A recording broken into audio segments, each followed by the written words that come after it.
Speak out के मुअज़्ज़ज़ दोस्तों, अस्सलामु अलैकुम। एक फकीर दरिया के किनारे बैठा था।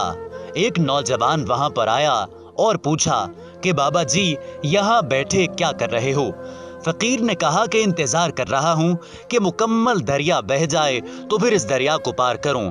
उस आदमी ने कहा, ऐ शख्स, कैसी बातें कर रहे हो? बाबा जी, तुम्हारे बाल सफेद हो चुके हैं लेकिन तुम्हारी सोच बच्चों जैसी है। मुकम्मल पानी बहने के इंतजार में तो तुम कभी दरिया पार नहीं कर पाओगे।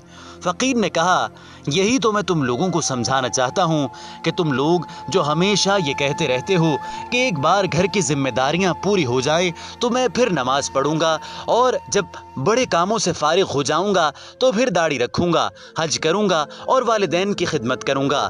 ऐ मेरा बेटा, जैसे दरिया का पानी खत्म नहीं होगा, हमें इस पानी से ही दरिया पार जाने का रास्ता बनाना है। बिल्कुल इसी तरह जिंदगी खत्म हो जाएगी पर जिंदगी के काम और जिम्मेदारी कभी खत्म नहीं होगी।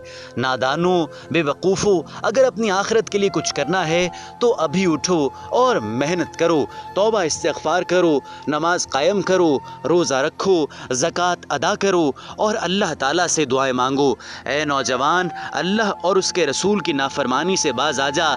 जवानी में ज़िना, बदकारी और बेहयाई को छोड़ दे और राह रास्त इख्तियार कर ले।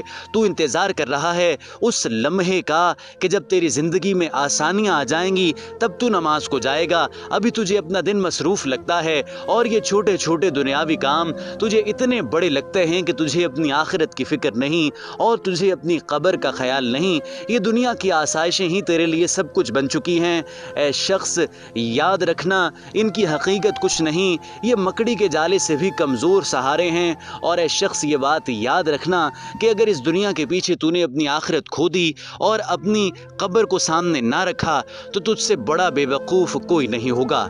उस नौजवान ने जब उस फ़कीर की बात सुनी तो एक पल को काम के रह गया और इस दुनिया की हकीकत उसके सामने आ गई कि वाकई दुनिया की ये बातें कोई मायने नहीं रखती।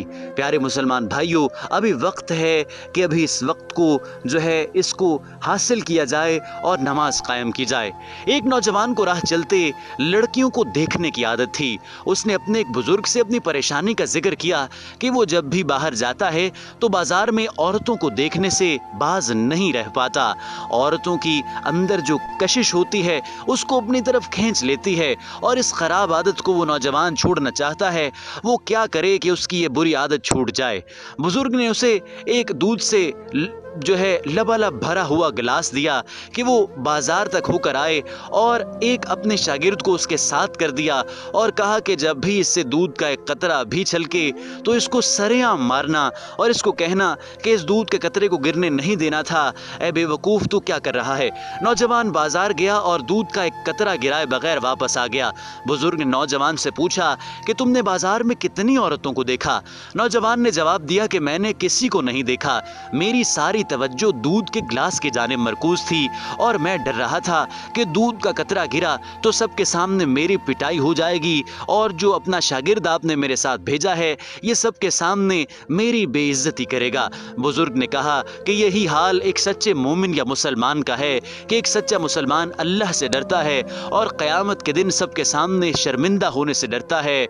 और ये ईमान वाले कोई गुनाह करने से डरते हैं क्योंकि उनकी तवज्जो आखिरत में हर अमल का जवाब देने की होती है। अल्लाह ताला ने कुरान पाक में इरशाद फरमाया है, ए नबी सल्लल्लाहु अलैहि वसल्लम, ईमान वालों से कह दीजिए कि अपनी निगाहों को झुकाए रखें और अपनी शर्मगाहों की हिफाजत करें, ये उनके लिए ज़्यादा पाकीज़ा है और बेशक जो तुम करते हो अल्लाह पाक उससे खूब बाखबर है।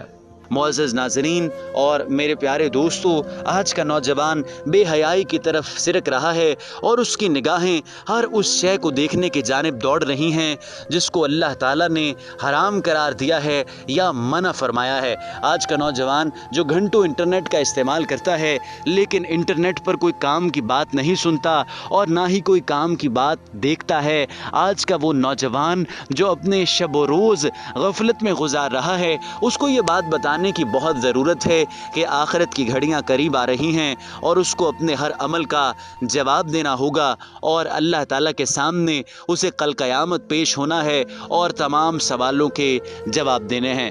معزز ناظرین، ایک نوجوان ایسا تھا جو اپنے والدین کی اطاعت اور فرما برداری نہیں کرتا تھا۔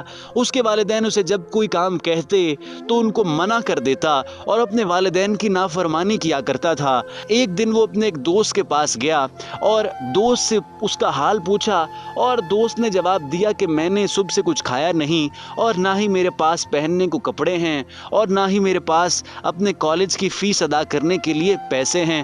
اس نوجوان نے پوچھا کہ تیری یہ حالت کیوں ہے؟ تو اس نے جواب دیا کہ میرے والد کا انتقال ہو گیا ہے اور گھر کا سہارا کوئی نہیں اور میرے پاس اپنے خرچنے کے لیے پیسے نہیں، البتہ میں نے اپنی جیب سے اپنے گھر والوں کو پیسے دینے ہیں تاکہ گھر کا نان نفقہ چل سکے۔ تب اس نوجوان کو، جو کہ احمق ہو چکا تھا اور اپنے والدین کی نافرمانی پر اتر آیا تھا، اس کو باپ کی قدر محسوس ہوئی اور اس نے جب دیکھا کہ اس کا باپ دن میں 12 سے 15 گھنٹے محنت کر کے اس کے کھانے پینے کا بندوبست کرتا ہے، اس کے لیے اچھا کپڑا خرید کر لاتا ہے اور مہینہ شروع ہونے سے پہلے اس کے کالج کے اخراجات اس کو ادا کر دیتا ہے اور اس کو جو دن بھر کا جو جیب خرچ ہے وہ ادا کرتا ہے، تو اس کو پھر پتہ چلا کہ ایک باپ اپنے بچے کے لیے کتنی محنت کرتا ہے اور میں کتنا بدبخت تھا اور میں کتنا نافرمان تھا کہ وہ باپ جو سارا دن میرے لیے کام کرتا ہے، جب وہ بلاتا تھا تو باپ سے نظریں پھیر لیتا تھا اور چپ کر کے اپنے کمرے میں داخل ہو جایا کرتا تھا۔ معزز سامعین، یہ وقت بڑا قیمتی ہے اور اس وقت کو مزید قیمتی راہ راست پر چل کر بنایا جا سکتا ہے۔ دین اسلام نے ہمیں دن گزارنے اور رات سونے تک جو طریقہ کار بتایا ہے اور دین اسلام نے ہمیں اس زندگی میں آنے کا جو مقصد بتایا ہے، اس پر عمل کر کے ہم اس دنیا اور آخرت کی کامیابی سمیٹ سکتے ہیں۔ اور وہ دن دور نہیں کہ جب ہم دین اسلام کے بتائے ہوئے اصولوں پر عمل کر کے اس دنیا اور آخرت دونوں کی کامیابی حاصل کر لیں گے، اور وہ دن بہت قریب ہے جب اللہ سے ڈرنے والے کامیاب ہوں گے، سرخ روح ہوں گے، اور اللہ سے ڈرنے والوں کو اس دنیا اور آخرت دونوں جگہ پر انعام دیا جائے گا۔ معزز ناظرین، یہ واقعات آپ کے ساتھ شیئر کرنے کا مقصد یہ ہے کہ اس ویڈیو کو اپنے چھوٹے بہن بھائیوں کے ساتھ بھی شیئر کیجئے تاکہ انہیں پتہ چلے کہ اس دنیا میں ہماری ذمہ داری کیا ہے اور ہم اس دنیا میں کیوں بھیجے گئے ہیں، اور اس دنیا میں نیک کام کر کے ہم کیسے اس معاشرے کی فلاح میں اور بہتری میں اپنا اہم کردار ادا کر سکتے ہیں۔ اگر آپ میری باتوں سے متفق ہیں اور ویڈیو اگر آپ کو پسند آئی ہے تو ویڈیو کو لائک لازمی طور پر کیجئے، اور اگر آپ نے ابھی تک ہمارے چینل کو یعنی اسپیک آؤٹ کو سبسکرائب نہیں کیا تو برائے مہربانی ریڈ سبسکرپشن بٹن کو پریس کرتے ہوئے بیل آئیکن کو ضرور دبائیے تاکہ مستقبل میں اپلوڈ ہونے والی ہماری تمام اہم معلوماتی اور مفید ویڈیوز آپ کو ملتی رہیں اور آپ کی معلومات میں اضافہ ہوتا رہے۔ اگلی ویڈیو میں آپ سے دوبارہ ملاقات ہوگی۔ کامنٹ سیکشن میں تمام مسلمان بھائیوں کے لیے دعا ضرور کیجیے کہ اللہ تعالیٰ سب کو راہ راست پر لے آئے اور سچا پکا نیک مسلمان بنا دے۔